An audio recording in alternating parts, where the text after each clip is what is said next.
Hello दोस्तों, आप सभी का मेरे यूट्यूब चैनल पे स्वागत है। तो मैंने आप सभी को पिछले ब्लॉग में 10th क्लास चैप्टर 2 हिंदी का यहाँ तक बताया था।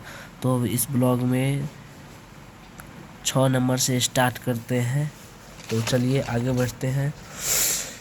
तो इसका पहले क्वेश्चन पढ़ते हैं, क्या कह रहा है। खोखा के दलित स्वभाव के अनुसार ही सेनों ने सिद्धांतों को भी बदल लिया था। इसका आंसर होगा क्या, चलिए बताते हैं आप सभी को। पंक्तियां हमारे पाठ्य पुस्तक गोदोली भाग 2 के शीर्षक विश्व के दांत से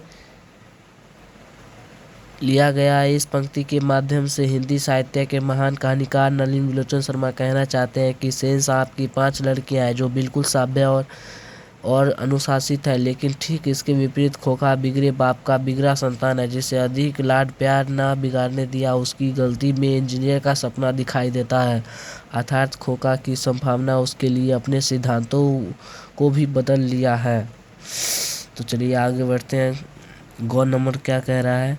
ऐसे ही लड़के आगे चलकर गुंडे और चोर डाकू बनते हैं। तो इसका आंसर होगा उत्तर। प्रस्तुत पंक्तियां हमारे पाठ्य पुस्तक गोदोली भाग 2 के माध्यम से शीर्षक विश्व के दांत से लिया गया है। इस पंक्ति के माध्यम से हिंदी साहित्य के महान कहानीकार नीलोचन शर्मा ने बड़े बड़े सेठों का चरित्र उजागर करके हम ये बताया कि सेठ लोग कैसे गरीब के बाल बच्चों को उत्साहित करते हैं। मदन ने सेन साहब को कार को छुआ भी नहीं, फिर भी सेन साहब गिरधर के पुत्र मदन को डरते हुआ उसकी माँ को कहता है कि ऐसे बच्चों को अपनी संभालो, नहीं तो ऐसे बच्चे आगे चलकर गुंडे चोर और डाकू बनते हैं। तो आगे कह रहा है घ नंबर। कौवा की जमात में हंस आने के लिए ललक था। तो इसका आंसर फाइनल होगा। प्रस्तुत पंक्तियां हमारे पाठ्य पुस्तक गोदोली भाग 2 के शीर्षक विश्व के दांत से लिया गया है। इस पंक्ति के माध्यम से हिंदी साहित्य के महान कहानीकार नलिन विलोचन शर्मा कहना चाहते हैं कि सेन साहब का बेटा कासू गिरधर के बेटे मदन के जमात में शामिल होने के लिए यानी लट्ठू खेलने के लिए मचल उठा, जिससे लेखक महोदय ने कहा कि हंस कोका के जमाते में आने के लिए ललक गया और कासू पूर्व की भांति मदन पर अपना रौब दिखाना चाह रहा था, जिसके कारण मदन और कासू में झगड़े हो गए और मदन ने कासू को दांत तोड़ डाले। तो छठा नंबर क्वेश्चन कह रहा है कि सेन साहब और उनके मित्रों के बीच चित हुई और पत्रकार ने उन्हें किस तरह का उत्तर दिया।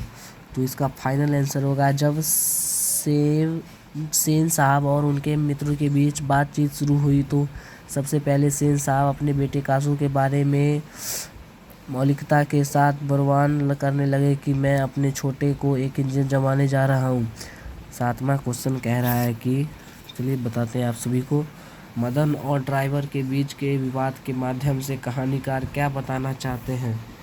तो इसका आंसर होगा मदन और ड्राइवर के बीच विवाद के द्वारा कहानीकार बताना चाहते हैं कि अपने पर किए गए अत्याचार का विरोध करना पाप नहीं। मदन शोषण, अन्याय तथा अत्याचार के विरुद्ध प्रतिशोध का प्रतीक है। सेन साहब का नीची चमड़ी की काली गाड़ी को केवल छूने भर के तथाकथित अपराध के लिए मदन सौफर द्वारा घसीटा। चलिए आगे देखते हैं क्या लिखा है। जाता है यह गरीब बालक पर अत्याचार मदन द्वारा उसका मुकाबला करना, अत्याचारी पर विजय प्राप्त करने का प्रयास है।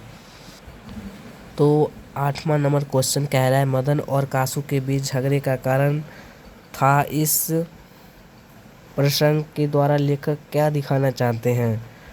तो इसका आंसर होगा लेखक नलिन विलोचन शर्मा का कहना है कि मदन और कासू के बीच झगड़े का मूल कारण लट्टू का खेल है, क्योंकि मदन को जब ड्राइवर के द्वारा गाड़ी नहीं छूने दिया गया तथा उसके धकेल दिया गया, इस बात को लेकर मदन ने भी कासू को लट्टू खेलने से इनकार कर दिया, जिससे कासू और मदन के बीच झगड़ा होने लगा।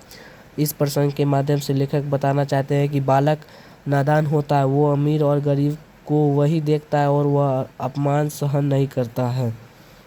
तो आगे बढ़ते हैं। आगे कह रहा है नंबर क्वेश्चन, महल और झोपड़ी वाले की लड़ाई में हमेशा महल वाले ही जीतते हैं, पर उसकी हालात में जब दूसरी झोपड़ी वाला उनकी मदद अपने ही खिलाफ करते हैं। तो लेखक इस कथन को कहानी से एक उदाहरण देकर स्पष्ट कीजिए। तो इसका आंसर होगा महल और झोपड़ी वाले की लड़ाई हमेशा महल वाले जीतते हैं, क्योंकि महल का तात्पर्य अमीर वर्ग तथा झोपड़ी का तात्पर्य वर्ग से है। लेखक कहना चाहे कि जब तक गरीब लोग अमीर लोग की सेवा करेंगे तब उसकी हार होती रहेगी, लेकिन जिस दिन ये गरीब वर्ग अमीर की सहायता करना बंद कर दे तो उसी दिन गरीब जीतेंगे। आई होप कि वीडियो अच्छा लगे तो लाइक एंड सब्सक्राइब कर दीजिएगा। अगले ब्लॉग में मैं इस सब्जेक्ट को इसका ऑब्जेक्टिव बताऊंगा। तब तक के लिए धन्यवाद।